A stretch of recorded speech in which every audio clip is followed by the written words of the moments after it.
So I've tried Giratina Origin in Great League. It's really good, and a lot of people are voicing their frustration online because they can't seem to get one that is under 1,500 CP. It's very difficult to get. It's not very difficult, it's just a lot of people are having really bad luck with it. It's almost I want to say a 60% chance to get it, around that much. But a lot of people still don't have access to it, and I felt like also, we were forgetting that there is another Pokemon that will perform similarly in the Great League to Giratina Origin. So I thought I might try it out as sort of like a substitute for it. And guess what? It actually worked really, really well. Surprisingly well. It worked almost as well as the Giratina that I was using. And so today I'm going to share with you guys the battles that I played with Cofagrigus in place of Giratina Origin in Great League. And I got so many wins with this thing. This team is super consistent and super solid. So if you're looking for a team for Great League, I know Great League is going away tomorrow, but when it comes back, I would highly recommend this team. It is going to be Greedent on the lead with Cofagrigus and Feraligatr, Shadow Feraligatr in the back, and Shadow Feraligatr is going to be your safe swap. Now, the main difference between Giratina and Cofagrigus, obviously, is because of Giratina's dragon typing, it is going to have a lot more resistances, like it is going to resist grass, fire, water, obviously, and that is the only advantage that Giratina would have over Cofagrigus. But because Giratina is being used in Great League, it's not going to be super bulky, so even though it resists all of those typings, Cofagrigus, because it has that bulk, it's going to perform similarly to Giratina. Giratina, I mean, have you seen Giratina take a Frenzy Plant? It's like almost neutral, let's be honest. And the way I like to play this is I'll usually use Feraligatr to draw out the normal type. Like, it does a really good job of luring out the Lickitung. As you see in this game, I was able to lure it out. And also, because it reaches the Hydro Cannon so quickly and it does so much damage, with the Hydro Cannon damage, if you want to flip the Lickitung matchup, you can. However, in the match I'm showing you guys right now, I decide to soft lose with my Feraligatr because I was able to land a Hydro Cannon, and then on the second Hydro Cannon, I took a shield from them, so I was okay with coming out of that matchup. I can then bring in Greedent to finish it off, and Greedent is going to resist those licks, so I can go ahead and build as much energy as I can with Greedent before taking the Lickitung out. And then all I have to do is hope that with the normal type out of the way, Cofagrigus can sweep whatever my opponent has in the back, and it looks like we were able to take that win. We successfully baited with the Dark Pulse against the Alolan Ninetales, landed a Shadow Ball on it, and then Shadow Clawed the Medicham down. GG's to our opponent. Again, really solid team. If you guys want to try it when Great League comes back, I highly recommend it. Now, in this next match, we are going to see Wigglytuff on the lead. Wigglytuff is going to give Cofagrigus such a hard time because it absolutely walls Cofagrigus. But guess what? Giratina is also walled by Wigglytuff. So I actually like seeing Wigglytuff up against Greedent on the lead. This is completely fine. I should be able to take it out with 3 Body Slams. Now, thankfully, my opponent lets it go. If they had shielded, I would bring Feraligatr into it and go for a Hydro Cannon. Because Feraligatr can reach a move faster than Cofagrigus, and also Cofagrigus, both moves are going to be resisted, so that's why I would bring Feraligatr into it. Now, in this instance, I did blind swap Feraligatr into the Annihilate before even seeing what my opponent was bringing in, because I didn't want them to farm my Greedent down. Now, I let them take me out, that's completely fine, at least I'm able to take a shield from them, and this is where Cofagrigus will perform slightly better than Giratina. It is going to be up against an Ice type, in this instance it is Dewgong, and we're able to land the Shadow Ball on the first move. Now, I thought my opponent might shield the second move because they have a shield left and Dewgong is super low, but they didn't, they just gave up. So GG's to our opponent. I think they might have had a chance to win that. Alrighty, now moving on to the next match, Greedent into a Dragon type is actually very good. Why? Because Greedent is super spammy, and up against Dragonair, Dragonair is very squishy, so you're only going to need 2 Body Slams to take it out. I can easily no-shield this. I'll be able to reach another Body Slam. Now, I overfarm a little bit, expecting my opponent to maybe go for a catch. They still managed to make that catch, but I am still able to reach a Trailblaze and throw it on this Lantern. Now, I swap into Cofagrigus, obviously, because Feraligatr is going to be taking super effective from the electric type moves on the Lantern. I am not going to be able to farm it down completely with Cofagrigus, so I have to go for that Dark Pulse, and then my opponent brings in Dragonair and they go for an Aqua Tail, and I let my Cofagrigus go. I had planned to farm the Dragonair down completely with Feraligatr, but they don't let me. They swap immediately into their own Feraligatr. I have a slight advantage here because I am one fast move ahead, but also it looks like my opponent is going to be going for Crunch instead of Hydro Cannon, and that is going to be costing more energy. In the mirror match, I always like to go straight Hydro Cannon, and here I really needed to make a catch because I need 2 more Hydro Cannons, only because the Dragonair is still quite healthy and the Dragon Breath damage would have been enough to take my Feraligatr out. So we're able to successfully reach 2 more Hydro Cannons, take the Dragonair out, and take the Feraligatr out. With very little HP, we take that win. GG's to our opponent. On to the next game, we are going to be seeing a Pelipper on the lead. Greedent is catching a lot of neutral leads, which is perfectly fine because it is really spammy. I should be able to either flip some of these, or if I soft lose, I can come in with one of my back Pokemon and then go for a farm down and have a lot of energy on my back 2 Pokemon. Now my opponent immediately goes for that Hurricane on the Pelipper. I let it go on Greedent, unfortunately, and then they swap into a Vigoroth.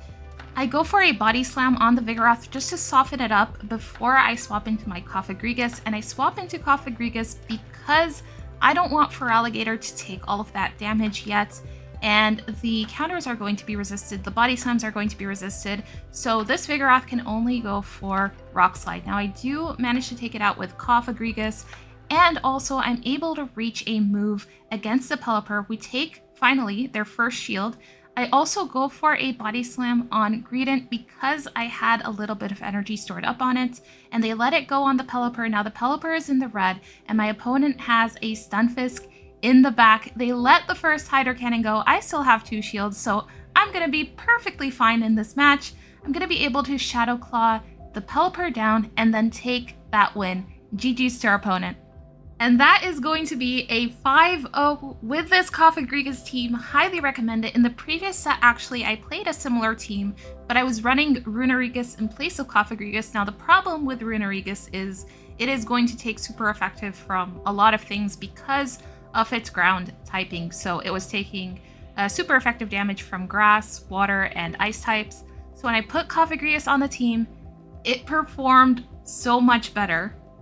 Now moving on to the next match, we are going to be seeing a Shiftry on the lead. This is terrible for my whole backline. Shiftry is going to wall Cofagrigus as well, and Feraligatr is not going to be doing great against Shiftry. I think Shiftry will outpace to the Leaf Blades, so I kind of have to stay in this with my Greedent and hope for the best.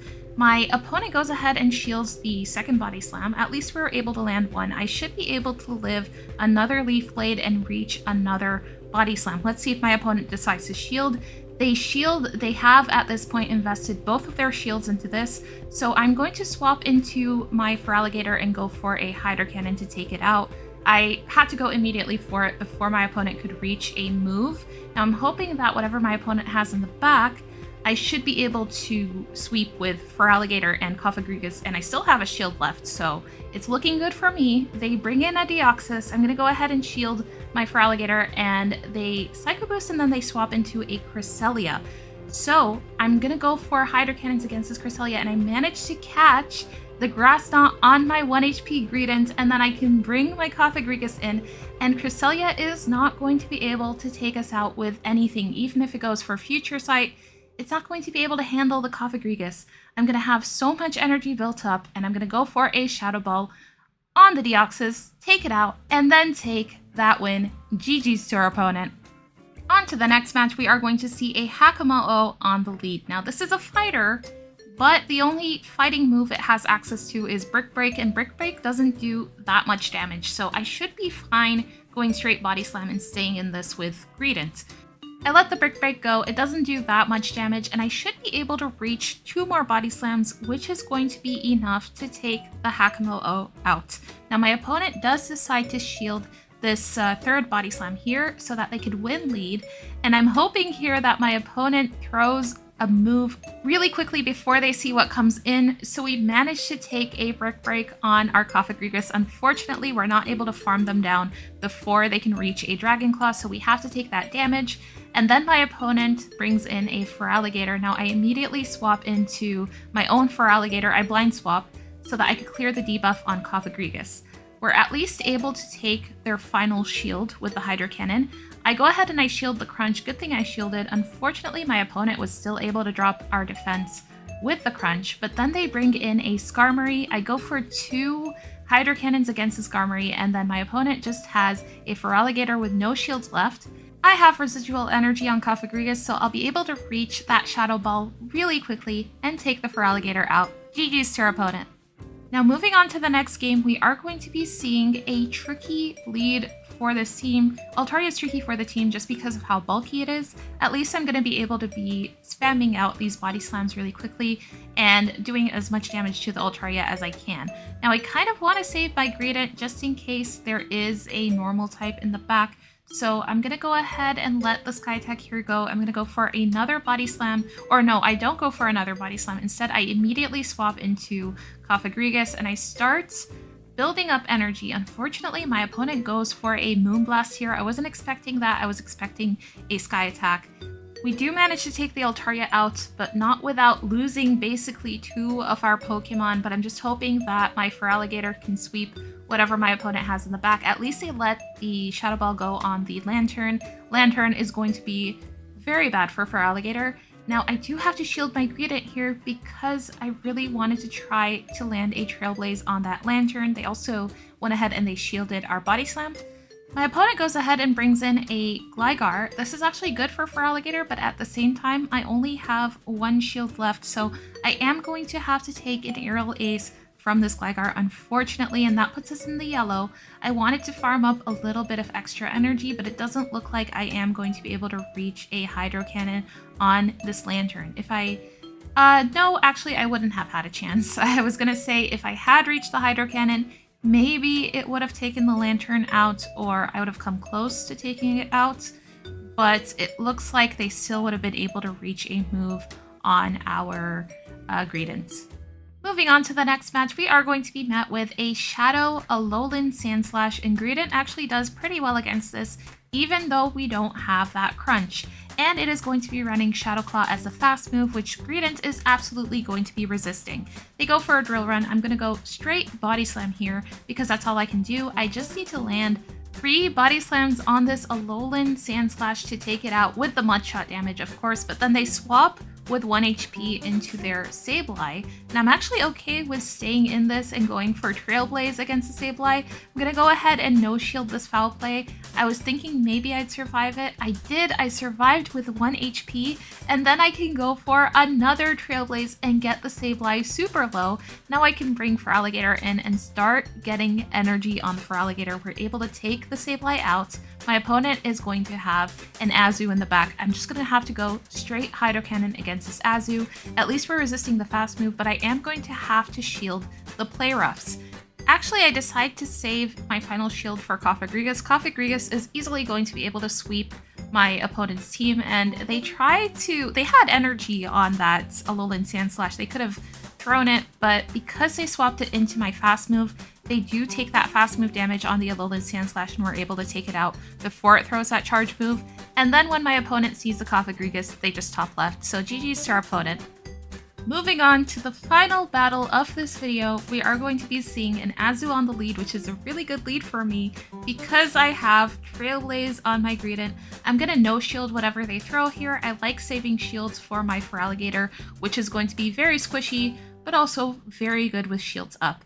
Going for another Trailblaze, and then I should be able to reach a Body Slam before my opponent can reach another move on Azu. We're able to take it out easily, and then my opponent brings in a Shadow Venusaur. Very scary for my Feraligatr, but I have to stay in this with the Greedent, and I can still reach 2 Body Slams against this Venusaur and take both of their shields. I'm going to go ahead and shield the first Frenzy Plant on my Cofagrigus, and then I actually shield both Frenzy Plants on Cofagrigus. I will have to take another Frenzy Plant, however. Then my opponent swaps into Dewgong. I stay in a little bit so that I could get some energy on Kafka so that I could have that Shadow Ball ready for when my opponent brings in the Venusaur. We're able to get the Dewgong into the yellow with our Feraligatr, and I'm okay with my opponent going straight Drill Run because that means that they will not be debuffing us. However, on the second move, they go for an Icy Wind, so we get them into the red. Now all I have to do is stick to the farm down on the Dewgong. However, my opponent swaps out into their Venusaur. I go immediately for the Shadow Ball, take the Venusaur out, and then Shadow Claw the Dewgong down. We take that win. That is going to be a 4-1 with this team. Guys, do not sleep on Cofagrigus in the Great League. It is still a very solid pick, and I highly recommend it. I had at first intended this video to be like a budget Giratina video where I recommend the Cofagrigus in place of Giratina, but I actually think this might be my best Great League team. It performed really, really well. And let me know if you guys decide to use it, because I think a lot of you will go really positive with it. But anyways, that is going to bring us to the end of our video. Thank you guys so much for watching. If you guys like my videos, please consider subscribing. Leave a like, it helps me out so much. And I will see you guys in the next video. Bye bye!